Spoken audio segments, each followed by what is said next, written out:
एक औरत बाहर से आकर बहुत बड़ा बंगला बनाकर उसमें रहने लगती है। वह औरत देखने में बहुत ही खूबसूरत थी, साथ ही दिल की भी बहुत अच्छी थी। वह गरीबों की भी मदद किया करती थी। उसका नाम सरिता था, लेकिन लोगों ने उसका नाम परी रख दिया था। पड़ोस ही में चमन नाम का एक आदमी रहता था, जो बहुत ही गरीब था। उसके घर उसकी बेटी की शादी थी। चमन परी के घर जाता है, दरवाजे की कुंडी खिटखिटाता है। अरे चमन, सुबह सुबह क्या हुआ? अरे परी जी, क्या आप मेरी थोड़ी सी मदद कर सकते हैं? बताओ चमन जी, अगर मुझसे हो सकेगी तो जरूर मैं आपकी मदद करूंगी। परी जी, मेरी बेटी की शादी है। मेरी बेटी के लिए कपड़े और कुछ शादी की चीजें लाने की जरूरत है, लेकिन मेरे पास पैसे नहीं है। महेश पैसे तो दे रहा है, लेकिन बहुत ज्यादा ब्याज पर दे रहा है। इतना मैं कैसे वापस दे पाऊंगा? बस पैसों की जरूरत है, लो ले जाओ ये पैसे। और भी जरूरत पड़े तो फिर भी ले जाना, और जब आपके पास पैसे आ जाए तो मुझे वापस कर देना। चमन पैसे लेकर अपने घर चला जाता है। परी लोगों की मदद करने में पीछे नहीं हटती थी, लोगों की भरपूर मदद किया करती थी। लेकिन एक बात में वह मदद नहीं कर पा रही थी। उसी गांव में नदी के किनारे आए दिन लाश मिला करती थी। अरे ये हो क्या रहा है? हर 2 दिन पर हमें यहाँ से लाश मिलती है। हमें इसका जल्दी पता लगाना होगा। सारे लोग जमा होते हैं। थोड़ी देर बाद सारे लोग चले जाते हैं। फिर अगली रात एक आदमी सड़क से गुजरता है। भैया, अरे भैया मेरी तरफ देखो तो। डर क्यों रहे हो? मुझे तो आपकी मदद चाहिए। इधर तो आइए। नहीं, हम किसी की मदद नहीं करते हैं। मुझे घर जाने दीजिए। अरे मुझे घर जाने दीजिए। वो आदमी चलने लगता है। एक बार तो मेरी तरफ देखिए, शायद आपका इरादा बदल जाए। नहीं, हमको नहीं देखना। हमको माफ कीजिए, मुझे जाने दो। मैंने कहा ना मेरी तरफ देखिए, समझ नहीं आता? जैसे ही वो देखता है, वो मर जाता है। हाँ हाँ हाँ हाँ, कब की रट लगा रहा था। अब तो तेरी लाश घर जाएगी। अगर एक बार मेरी तारीफ कर लेता तो मैं जिंदा छोड़ देती। उसके बाद चुड़ैल उसको नदी के किनारे डाल देती है। अगले दिन सुबह सुबह रीना रोती हुई आती है। सारे लोग जमा हो जाते हैं। क्या हुआ रीना, क्यों रो रही हो? मेरे पति महेश रात को घर नहीं आए। चलो हम उस नदी के पास जाकर देखते हैं। सारे लोग नदी के पास जाते हैं। साथ में परी भी आती है। अरे महेश को किसने मारा? मुझे तो लगता है कोई हमारे गांव को नुकसान करने के लिए ये सब कर रहा है, ताकि लोग गांव छोड़कर चले जाएं। जल्दी उसका पता लगाना होगा। अरे अब मैं छोड़ूंगा नहीं। मैं पता लगा कर रहूंगा कि ये सारा कौन कर रहा है। अगले दिन राहुल गांव के रास्ते निकलता है। तभी आवाज आती है। एक बात सुनो। सुनो भैया, क्या आप मेरी मदद कर सकते हैं? कौन है तू? इससे क्या फर्क पड़ता है कौन हूँ मैं? अच्छा, तुम ही हो जो लोगों को मार डालती हो। हाँ हाँ हाँ, मैं ही हूँ जो लोगों को मार रही हूँ।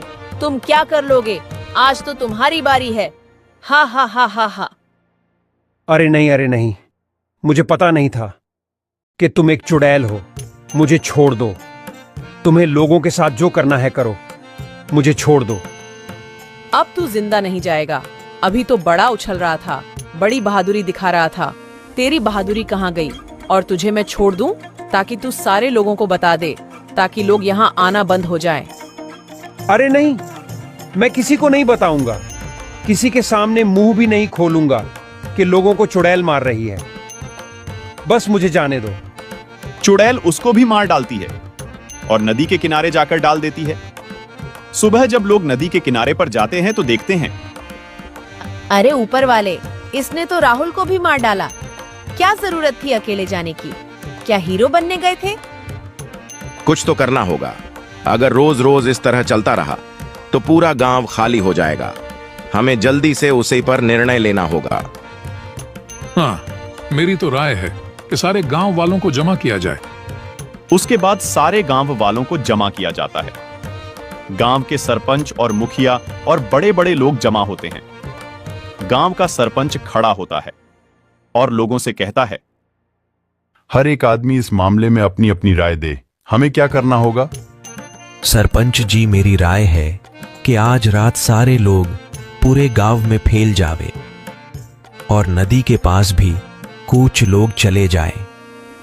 लोगों को कौन मारता है सब पता चल जाएगा। लेकिन सारे लोगों को देखकर वह नहीं आएगा तो हमारा काम नहीं होगा। सरपंच जी मेरी बात सुनो, मैं आज रात को जाऊंगा, मेरे साथ एक आदमी को और भेजो, हम दोनों मिलकर पूरी बात का पता लगाएंगे, फिर हम सुबह आपको बता देंगे। ये बात सही है। दूसरा आदमी कौन तैयार है, जल्दी बोलो। तो एक आदमी खड़ा होता है जिसका नाम प्रकाश होता है। सरपंच जी मैं जाऊंगा।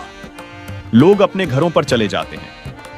जैसे ही रात होती है तो प्रकाश और मोनू दोनों गांव से निकलकर सड़क के करीब जाते हैं। वहां से दोनों अलग अलग हो जाते हैं। जैसे ही प्रकाश थोड़ा आगे जाता है तो आवाज आती है, अरे सुनो, मेरी तरफ एक बार तो देखो। अरे चुड़ैल, तू ही लोगों को मारती है। मैं ही मारती हूँ, आज तेरी बारी है। प्रकाश फौरन वहां से दौड़ता है। प्रकाश फौरन मोनू को बुलाता है। मोनू जल्दी मेरी तरफ आओ, यहाँ चुड़ैल रहती है। अरे प्रकाश क्या हुआ? अरे भाई देखो उधर दूर, जो अभी औरत नजर आती है वही चुड़ैल बनकर आई थी। चलो उधर जाकर देखते हैं। जैसे ही वह दोनों चुपके से देखते हैं तो प्रकाश कहता है, अरे ये तो परी है, परी। ये दोनों आदमी भागकर गांव आ जाते हैं। फिर वह दोनों अपने अपने घर चले जाते हैं। जैसे ही सुबह होती है वह दोनों सरपंच के पास जाते हैं। फिर सारी बात सरपंच को बताते हैं। फिर सरपंच गांव के कई लोगों को लेकर परी के घर जाते हैं। सारे लोग और सरपंच परी के घर जाकर दरवाजा खिटखिटाते हैं। परी बाहर नहीं आती। सारे लोग आपस में एक दूसरे से कहने लगते हैं, लगता है परी को पता चल गया है, अब बाहर नहीं आएगी। उसमें से एक आदमी कहता है, मुझे तो लगता है परी भाग गई होगी। सारे लोग शोर करने लगते हैं, जिसकी आवाज सुनकर परी घर का दरवाजा खोलकर बाहर आती है। अरे सारे गांव वाले मेरे घर क्यों आए हो? क्या हुआ है? कोई जरूरत है क्या? नहीं नहीं, हमें यह खबर पहुंची है, आप ही रात को चुड़ैल बनकर लोगों को मारती हो। अरे ऐसा कौन कहता है कि मैं रात को चुड़ैल बनकर लोगों को मारती हूँ? सुनिए परी जी, कल रात मोनू और प्रकाश दोनों गांव के बाहर सड़क पर जा रहे थे। जब दोनों अलग हो गए तब प्रकाश के सामने चुड़ैल बनकर क्या कह रही थी। हाँ हाँ, मैं ही चुड़ैल थी, क्या कर लोगे? अरे परी, आप ऐसा रात में क्यों करती हो?